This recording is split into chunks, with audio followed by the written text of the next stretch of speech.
Hello, જય શ્રી કૃષ્ણ. કેમ છો બધા? આશા રાખું છું કે બધા મજામાં હશો. તો આજે આપણે બનાવીશું ખાટિયા ઢોકળા, એકદમ પરફેક્ટ આથો લાવવાની ટિપ્સ સાથે. તો સૌથી પહેલાં મેં અહીંયા છે ને જે આપણે ખીચડીમાં ઉપયોગ કરીએ છીએ ને એ ચોખા મેં લીધા છે અને સાથે ચણાની દાળ 1 વાટકી લીધી છે, બરાબર છે. તો આપણે 3 ભાગના ચોખા અને 1 ભાગની ચણાની દાળ આપણે લેશું. અને જે આપણે જે ભાખરીનો લોટ આપણે જે દળીએ છીએ ને એ રીતનો અમે ઘરઘંટીમાં આ લોટ તૈયાર કરી લીધો છે.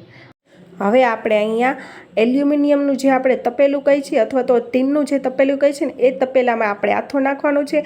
એમાં આપણો આથો એકદમ સરસ અને પરફેક્ટ આથો આવશે. તો આપણે જે લોટ તૈયાર કર્યો તો આપણે એમાં હવે તપેલામાં એડ કરી દઈશું. આ રીતના તપેલામાં એડ કરી દઈશું. અને હવે આપણે અડધી ચમચી હળદર, સ્વાદ અનુસાર મીઠું અને થોડીક હિંગ નાખી અને જેમ થોડી છાશ જોશે એ રીતના આપણે છાશ એડ કરતા જશું. અને આપણું જે ઢોકળાનું ખાટિયા ઢોકળાનું જે ખીરું છે તે આપણે બનાવી લેશું. આ રીતનું આપણે જેટલી થોડી જે રીતની છાશ જોતી જશે એવી રીતના આપણે થોડી એમાં એડ કરતા જશું. અને આ રીતનું એક જ સાઈડ આપણે એકદમ છે ને ફેટી અને આપણું ખીરું તૈયાર કરી લેશું. અને જેમ થોડી છાશ જોશે એ રીતની આપણે છાશ એડ કરશું અને એકદમ એક જ સાઈડ આપણે એકદમ ફેટી અને એ આપણું ખીરું છે તૈયાર કરી લેશું, બરાબર છે. આ રીતનું હવે આપણે ઉપરથી જે ચણાની દાળ છે થોડીક તે બાઇટિંગ માટે આપણે થોડીક ચણાની દાળ એડ કરી દઈશું અને એને પણ એકદમ મિક્સ કરી દઈશું. આ રીતના તમે જોઈ શકો છો. હવે આપણે ખીરુંને ઢાંકી અને જો ટાઈમ હોય તો ઓવરનાઇટ માટે અને જો ટાઈમ ઓછો હોય તો ઓછામાં ઓછી 5 થી 6 કલાક માટે આપણે આને ઢાંકી અને ગરમ જે ઠંડી ન લાગે ને એ રીતના ગરમ જગ્યાએ આપણે આથો લાવવા રાખી દઈશું.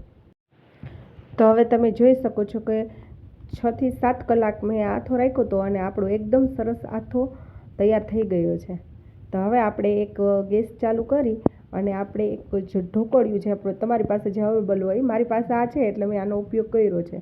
હવે આપણે એમાં પાણી એડ કરી અને આપણે એને સ્ટીમ કરવા આપણે ઢોકળિયું સેટ કરી લઈશું.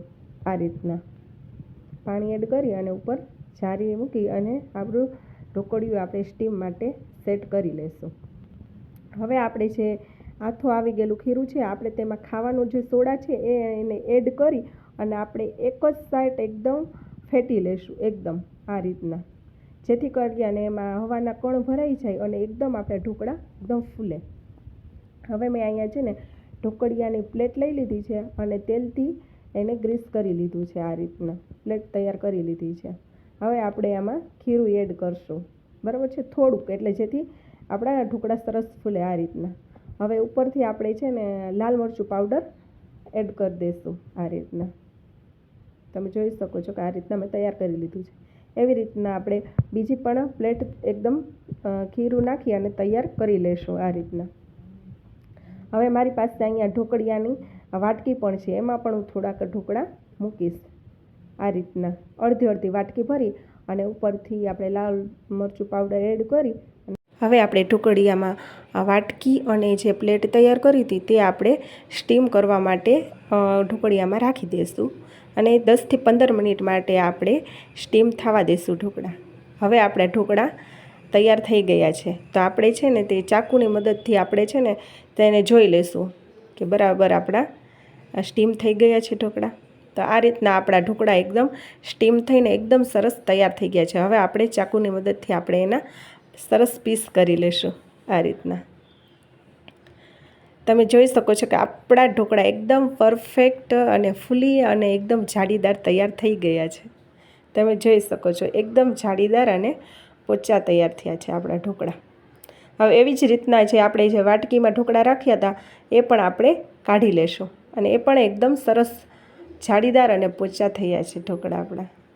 તો તૈયાર છે આપણા ખાટિયા ઢોકળા.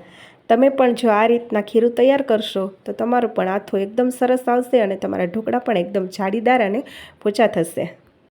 જો તમને મારી રેસીપી ગમતી હોય તો વિડીયોને એક લાઇક અને ચેનલને સબસ્ક્રાઈબ જરૂરથી કરજો.